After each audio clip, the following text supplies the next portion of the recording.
Oi, gente, tudo bem com vocês? Já tem um tempo que eu não gravo vídeo assim, né? Sentada de olho no olho, conversando com vocês.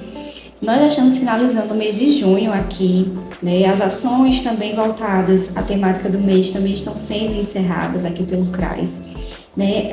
Dentro do nosso cronograma realizado, a gente conseguiu alcançar a maioria das atividades, porém algumas ficaram para o próximo mês de julho, né? Uma vez que em julho a gente também vivencia temáticas voltadas para a infância e adolescência, que é o Estatuto da Criança e do Adolescente. Mas por que eu estou gravando esse vídeo aqui para vocês? Provavelmente já vai ter saído aí no canal o vlog, então, onde a gente vivencia, eu mostro para vocês um pouquinho da campanha socioeducativa, que nesse mês de junho a gente escolheu fazer aqui mesmo no CRAS, né? O costume nosso é fazer na feira, né? Fazer uma tenda, né? Montar aquela barraca ali com as oficinas. E nesse mês de junho a gente escolheu realizar aqui no próprio CRAS mesmo, com o público do serviço de convivência. Além disso, a gente realizou também momentos de conversa com alguns grupos, né, de mães, enfim, do próprio serviço e também do grupo da Horta, falando sobre a temática do trabalho infantil, que foi o tema, né, o mote daqui da campanha desse mês. Só que eu acho que no vlog, talvez, ou no momento ali no perfil do Instagram, que às vezes eu gravo alguns stories para vocês, talvez não ficou tão clara a discussão que eu gostaria de trazer.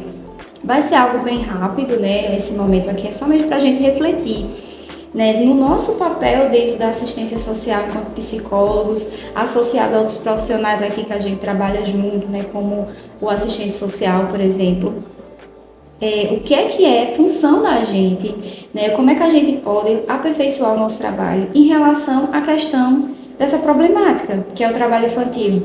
Porque a gente orienta, a gente leva informação, a gente leva dados para a comunidade, a gente chama para reflexão das consequências, né, do que o trabalho pode trazer para a criança, né, as consequências físicas, consequências psicológicas, as consequências sociais, tudo isso a gente trouxe em debate, né, os perigos que o trabalho infantil pode trazer, né, que foi algo pontuado aqui com as famílias, por exemplo, o risco do abuso sexual, entre outros tipos de violência que se associam a essa violação de direito que é o trabalho infantil.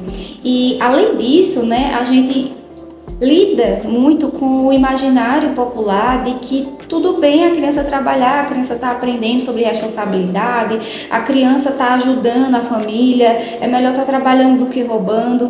Então essas falas também a gente presenciou, a gente precisou ir desconstruindo e não é algo que se desconstrói em uma reunião, em uma roda de conversa, né? Há um trabalho que tem que ser contínuo e também não depende somente da gente, né? É algo muito, muito, muito maior. Porém, um ponto que eu acho interessante da gente pensar enquanto profissionais da assistência social é entender as causas que levam ao trabalho infantil. Porque por muitas vezes eu me peguei aqui conversando com Silvânia e dizendo, tá, Silvânia é minha colega assistente social. A gente conversa sobre trabalho infantil, a gente mostra todas as questões aí que eu já falei para vocês, né, das consequências, de que não é apropriado, porque na infância a criança tem que estar vivendo a infância, o adolescente também tem que estar preocupado com o seu futuro. Mas a gente está falando para quem? Muitas vezes é para aquela família que já é a família vulnerável, que já é a família que sofre outros tipos de violações de direitos a nível social, que não tem acesso, um acesso digno à saúde, que não tem um acesso digno à educação, que não tem um acesso digno a N outros direitos que são próprios de todo cidadão, que estão lá na nossa Constituição Federal. E muitas vezes a gente chega para essas famílias que já são vulneráveis e chega com um olhar, claro que a gente vai com toda boa vontade explicar, orientar, mas se a gente chega com esse olhar e essa fala de cobrança, a gente pode estar vitimizando, revitimizando essas famílias, colocando elas em um lugar de culpabilização. Porque muitas vezes, inclusive foi um dos relatos, as mães dizem assim, mas ele quer comprar as coisas para ele, meu filho quer comprar comprar uma blusa, quer comprar um brinquedo, quer comprar alguma coisa que eu não posso dar, então se ele pode trabalhar, ele vai para poder comprar para ele.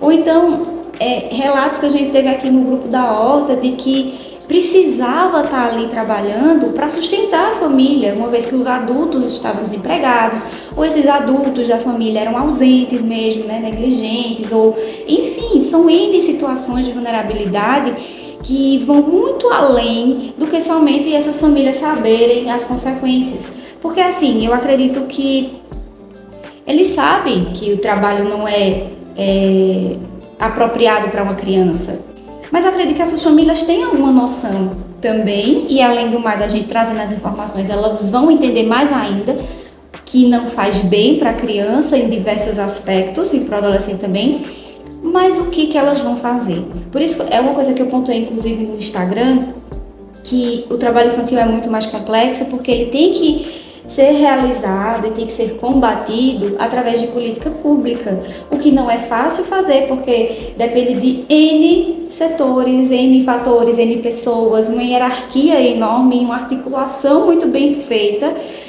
pessoas alinhadas na forma de ver, de pensar e de querer resolver aquele problema, o que é muito difícil de existir, né? Para a gente ser bem sincero, na política pública a gente não pode romantizar e idealizar que todo mundo vai pensar igual, que todo mundo que está dentro da política pública vai ter a mesma sensibilidade para olhar para uma vulnerabilidade social, por exemplo.